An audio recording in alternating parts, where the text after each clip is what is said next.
Cope, please mute yourself then. Please mute yourself. Please mute yourself.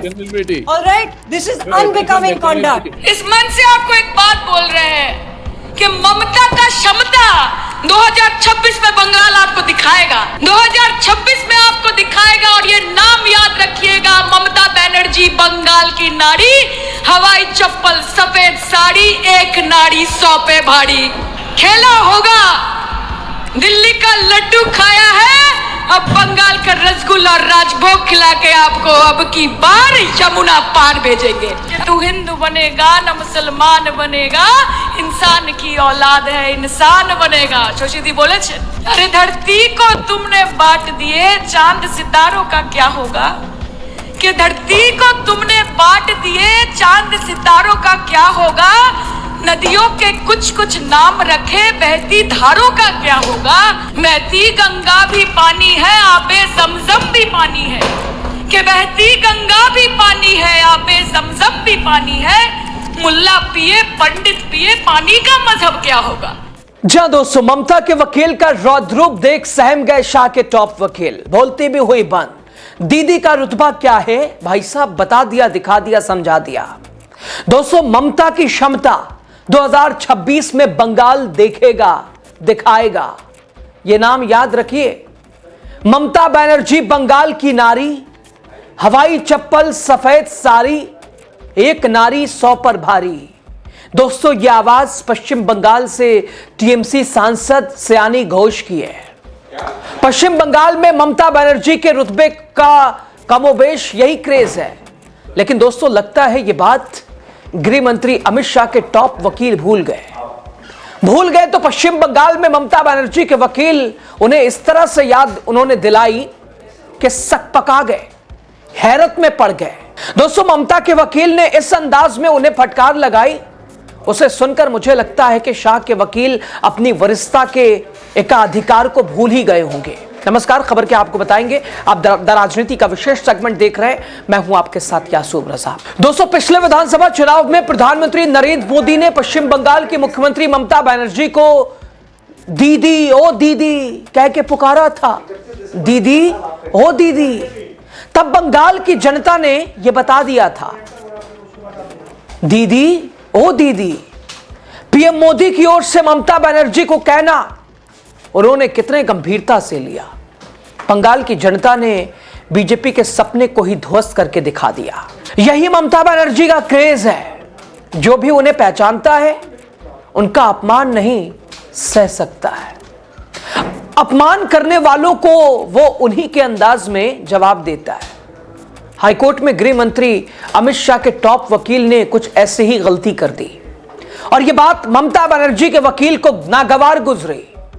उन्होंने भी जैसे को तैसे वाला जवाब दिया, उन्हें दे दिया और अब सोशल मीडिया पर यह वीडियो तेजी से वायरल हो रहा है। उन्होंने तगड़ा जवाब दिया। Cope, please mute yourself then. Please mute yourself.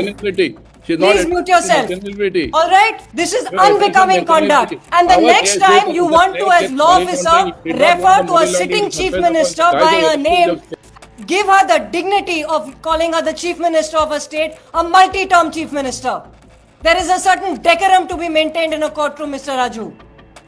I want to be clear here. This is what I'm... दरअसल दोस्तों कलकत्ता हाईकोर्ट में सुनवाई के दौरान उस समय माहौल तनावपूर्ण हो गया जब इंडियन पॉलिटिकल एक्शन कमेटी पर ईडी की छापेमारी से जुड़े मामले पर बहस के दौरान कोर्ट में तीखी नोकझोंक देखने को मिली। सुनवाई के दौरान मुख्यमंत्री को संबोधित करने के तरीके को लेकर ईडी और सत्तारूढ़ टीएमसी के वकीलों के बीच विवाद खड़ा हो गया, जिसके चलते कोर्टरूम का माहौल गर्मा गया। यह टकराव आईपैक पर हुए ईडी की कार्रवाई से जुड़े तर्कों के दौरान सामने आया है, जब दोनों पक्षों के बीच शब्दों को लेकर असहमति खुलकर सामने आई। टीएमसी की ओर से पेश हुई वरिष्ठ अधिवक्ता मेनका गुरुस्वामी ने उस समय कड़ा विरोध दर्ज कराया, जब अतिरिक्त सॉलिसिटर जनरल एसवी राजू ने पश्चिम बंगाल की मुख्यमंत्री ममता बनर्जी को सुश्री बनर्जी कहकर संबोधित किया। गुरुस्वामी ने दलील दी कि मुख्यमंत्री को उनके संवैधानिक पद के अनुरूप संबोधित किया जाना चाहिए और यहां तक के कहा कि उन्हें बहु कार्यकाल वाली मुख्यमंत्री कहा जाए। उनके अनुसार यह मुद्दा कोर्ट में सम्मान बनाए रखने से जुड़ा हुआ है। हालांकि भक्त उन्हें एक अलग ही नजरिए से देख रहे हैं और प्रचारित कर रहे हैं। वो कह रहे हैं आपत्ति दर्ज कराने की तस्वीर खुद चर्चा का विषय बन गया है। मेनका गुरुस्वामी ने खुली कोर्ट में एसवी राजू पर चिल्लाते हुए उन्हें बार बार म्यूट योरसेल्फ कहकर टोकने की कोशिश की, जबकि राजू शांत तरीके से अपनी बात रखने का प्रयास कर रहे थे। एक और मुख्यमंत्री के सम्मान की बात कही जा रही थी, वहीं दूसरी तरफ एक वरिष्ठ अधिवक्ता का इस तरह का व्यवहार कई लोगों को चौंकाने वाला लगा, क्योंकि कोर्ट में इस तरह का आचरण अपेक्षित नहीं माना जाता दोस्तों। लेकिन दोस्तों, ममता बनर्जी के नजदीक वालों की यही तो खासियत है। वो पहले तो किसी को छेड़ते नहीं है, लेकिन जब उन्हें कोई छेड़ता है भाई साहब ये छोड़ते नहीं है। बहरहाल सुनवाई के दौरान ममता बनर्जी की भूमिका पर भी फिर से चर्चा हुई। ईडी का कहना है कि मुख्यमंत्री होने के बावजूद ममता बनर्जी ने एजेंसी की जांच में हस्तक्षेप किया, जो इस मामले में ईडी और पश्चिम बंगाल सरकार के बीच जारी कानूनी और राजनीतिक टकराव का एक अहम बिंदु बना हुआ है। इस मौखिक टकराव ने मामले को और सुर्खियों में ला दिया। कोर्टरूम में हुआ यह ड्रामा पहले ही तनावपूर्ण माहौल में चल रहे ईडी और पश्चिम बंगाल सरकार के बीच विवाद को और तीखा करता नजर आया।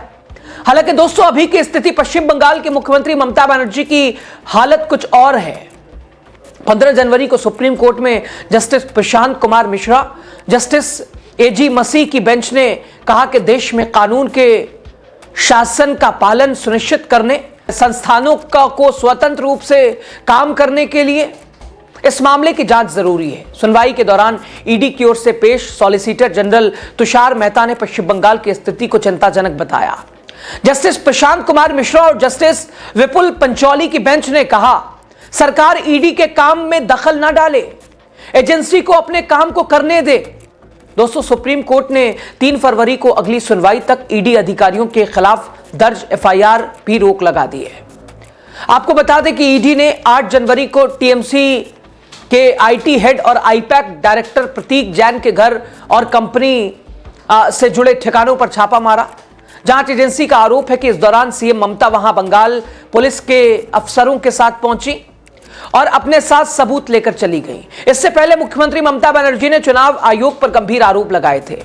हावड़ा में प्रेस कॉन्फ्रेंस के दौरान उन्होंने कहा कि भाजपा के इशारे पर आर्टिफिशियल इंटेलिजेंस का इस्तेमाल कर मतदाता सूची से नाम हटाए जा रहे हैं।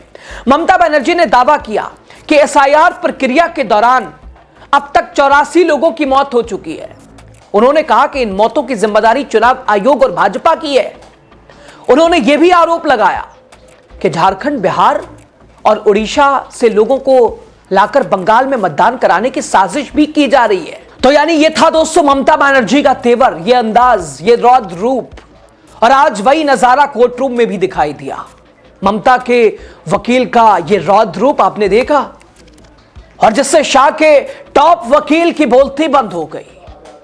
दीदी का रुतबा क्या है वो भी बता दिया गया।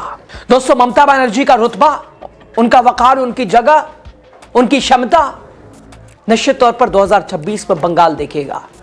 नाम याद रखिएगा, बंगाल की नारी, हवाई चप्पल, सफेद साड़ी, एक नारी 100 पर भारी। यह आवाज पश्चिम बंगाल में गूंज रही है।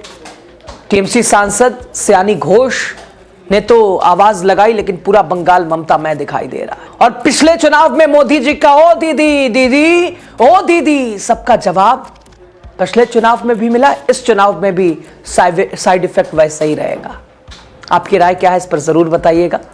ममता बनर्जी को लेकर, ईडी की कार्रवाई को लेकर, कोर्ट रूम में यह बहस को लेकर, और शाह के खास टॉप वकील और ममता बनर्जी के वकील का अंदाज, और शाह के टॉप वकील की जो बोलती बंद हुई, सब पर आपकी राय क्या बताइएगा आप जरूर। शुक्रिया।